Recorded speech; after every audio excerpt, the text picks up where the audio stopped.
So recently we had Matt Barnes and Steven Jackson say that all the moving around, stacking rosters, moving from team to team destroyed LeBron James' legacy.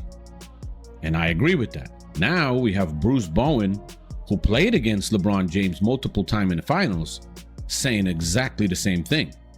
And he also says, in his mind, LeBron is not even a top 5 NBA all-time player. Is LeBron not in that list? I didn't read LeBron on No, he wasn't. Damn, Bruce. Bruce Bowen really sat there on camera, stared straight into the lens, and dropped a wild statement. LeBron James is not a top 5 player ever. Not 6th, not close, not even in the mix. And when Chandler Parsons tried to challenge him, Bruce didn't blink. Not even once. Now keep it real for a second. Is LeBron actually top 5 all time?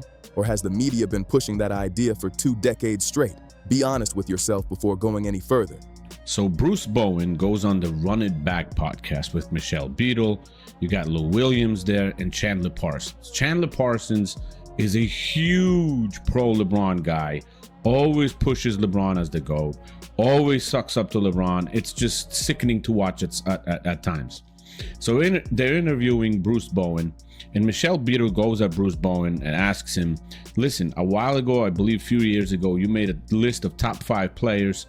LeBron James wasn't included in that. You've seen 5 more years now of basketball and things happening. Did you change your list, and what is the list right now? So Bruce Bowen goes on to say, no, I did not change my list, and the list stays pretty much the same as it was. I haven't seen anything enough for me to change that list. And then he lists his top 5 players.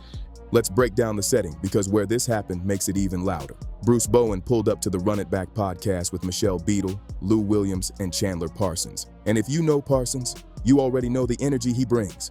Parsons rides hard for LeBron in every convo. He constantly calls him the greatest ever and backs him in almost any debate, no matter what angle it takes. So when Bowen came in and shook the table like that, Parsons was never going to just sit there quietly. But Bruce, he didn't care at all. Michelle Beadle brought up Bowen's old top 5 list and asked him straight up if anything changed after years of watching more basketball.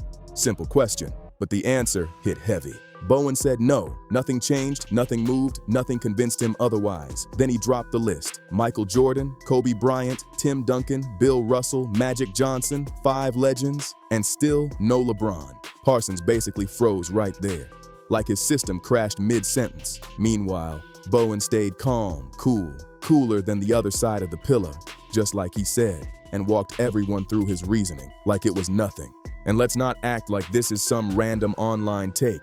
2020, you had a list of best players. So it's been a minute, and I don't know if you've changed your list. Just to go back, top 5 all-time, MJ, Kobe, Duncan, Russell, Magic.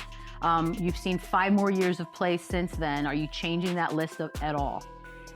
No, not yet. Okay. I can't change it yet because, there is no championships just yet.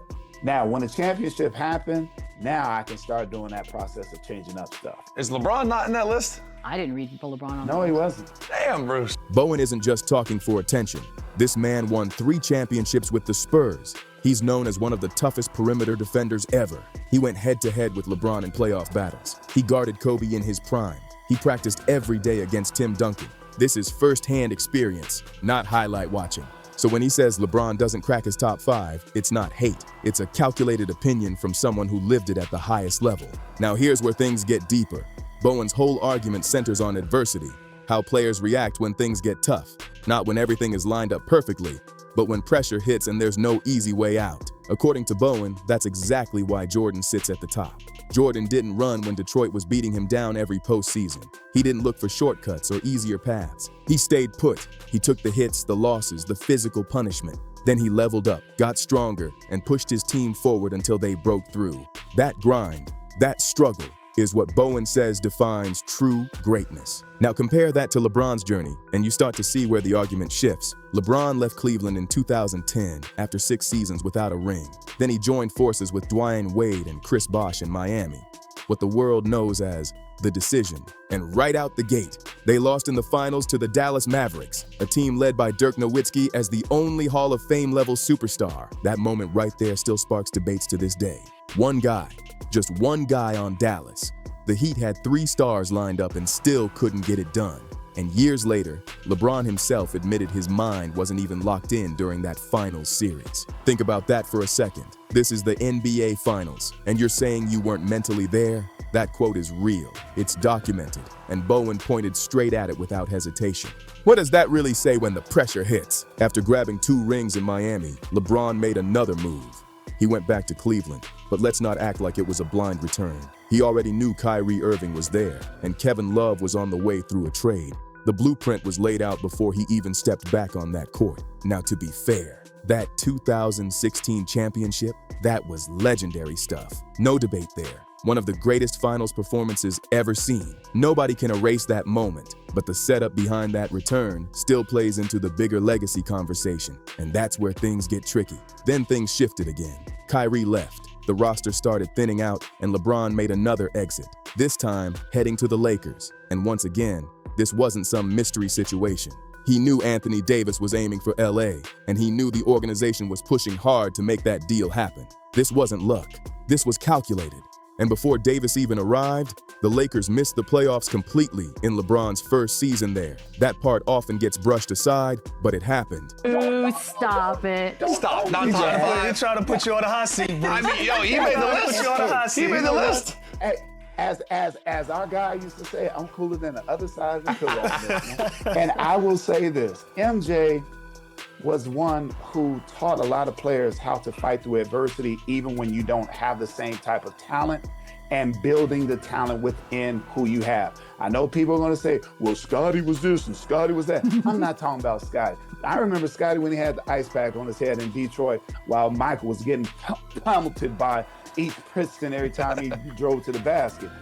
Now, with LeBron, he left Cleveland and got a chance. I know people are gonna say, yeah, but he got a championship in Cleveland. But he left is my whole point. Yeah.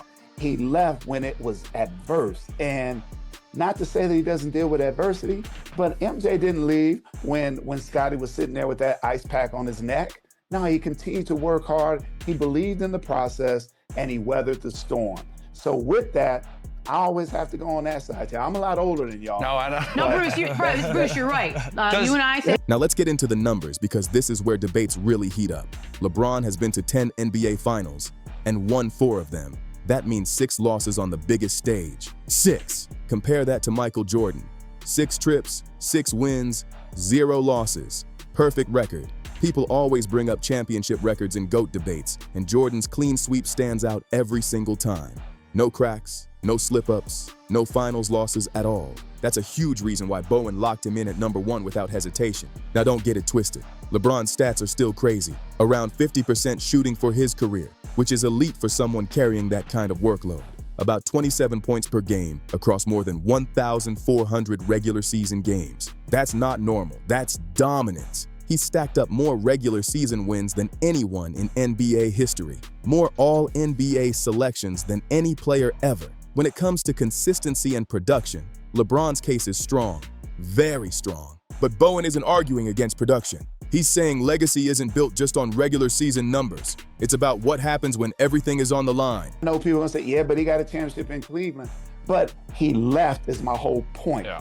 He left when it was adverse. And not to say that he doesn't deal with adversity, but MJ didn't leave when Scottie was sitting there with that ice pack on his neck. No, he continued to work hard. He believed in the process and he weathered the storm.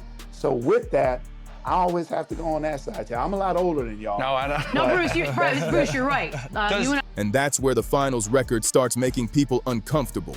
Now bring Kobe into this. Kobe Bryant went to 7 finals and came out with 5 championships, 5 rings on his resume. And people love to downplay those early wins because Shaquille O'Neal was there. But let's not rewrite history. Kobe still led the Lakers to back-to-back titles in 2009 and 2010 as the clear number 1 option after Shaq was gone.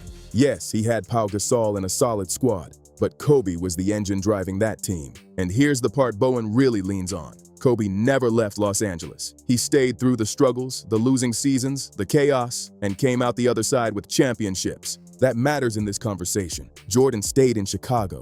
Magic stayed with the Lakers his entire career. Tim Duncan, 19 seasons with the Spurs and 5 championships to show for it. That kind of loyalty hits different when you're talking about all-time greatness. Now LeBron, 3 different franchises. That's not automatically a bad thing. The league has changed, and player movement is part of the business now more than ever. But when you stack resumes in the GOAT debate, every detail counts. 3 teams, 4 championships, and 6 finals losses. It creates a more complicated story when you compare it to the guys Bowen ranked above him. And then there's Tim Duncan sitting at number 3 on that list. Some people might raise an eyebrow at that, but if you really watch Duncan play, it shouldn't surprise you at all. 5 championships, 1 franchise, and a career built on consistency, discipline, and winning at the highest level. He won with David Robinson, then turned around and kept winning with Tony Parker and Manu Ginobili. Tim Duncan wasn't just part of the system. He was the system, the anchor, the foundation, the steady force that carried a franchise to titles across 3 different decades. His player efficiency rating sitting around 24, which puts him right up there with the best to ever do it at his position. And defensively, historic levels of impact that most players can't even touch. He grabbed 2 MVPs, and honestly, you could argue he deserved even more if things broke slightly different. And through all of it, no trade demands, no exit plans, no drama. He stayed locked in with San Antonio the entire time. Now let's talk about Bill Russell, because some people try to brush him off, but that doesn't change reality. 11 championships in 13 seasons. Let that sink in. 11! That's not just impressive, that's untouchable. No one else in NBA history comes close to that level of winning. And it wasn't luck. It was dominance on the defensive end that completely controlled games. Russell didn't just play defense, he dictated outcomes with it. Even advanced stats looking back at that era point to him as possibly the most impactful defensive player ever. So putting him in the top 5 isn't about old school nostalgia, it's about respecting what actually happened on the court. Then there's Magic Johnson closing out that list, and his case is just as strong. 5 championships, 3 MVPs, Rookie of the Year, 3 finals, MVPs. Magic didn't just play point guard, he changed what the position even meant. His style became the blueprint players are still trying to follow today. And when it came to the biggest moments, he went head-to-head with Larry Bird in legendary finals battles and came out on top more often than not. He stayed with the Lakers, delivered under pressure, and built a legacy that speaks for itself. So Bowen's list, Jordan, Kobe, Duncan, Russell, Magic, might spark debates, but none of those picks are random or weak. Every one of those players stacked championships with a single franchise. Every one of them built a resume that stands strong without needing extra excuses or complicated arguments. And here's why this whole moment blew up the way it did. Matt Barnes and Steven Jackson had already said something very similar before Bowen even stepped onto that podcast. They pointed out that LeBron moving from team to team and helping shape rosters around himself might have hurt his legacy in a way that can't really be undone. Then Bowen comes in and hits the same point from a totally different angle. Now you've got 3 former NBA players, all with real experience, all with championship backgrounds, saying the same thing without coordinating it. That's not random, that's a pattern. Of course, the pushback comes fast, and it usually lands in 3 main arguments. First, people say the eras are too different, that LeBron wouldn't have survived the physical defenses Jordan faced. But that logic cuts both ways. Jordan didn't deal with today's level of athleticism, film breakdowns, and advanced training either. Comparing eras sounds good, but it doesn't settle anything. Second, people bring up longevity, and yeah, LeBron's run is insane. More games, more points than anyone ever. That's real, and it deserves respect. But here's the counter.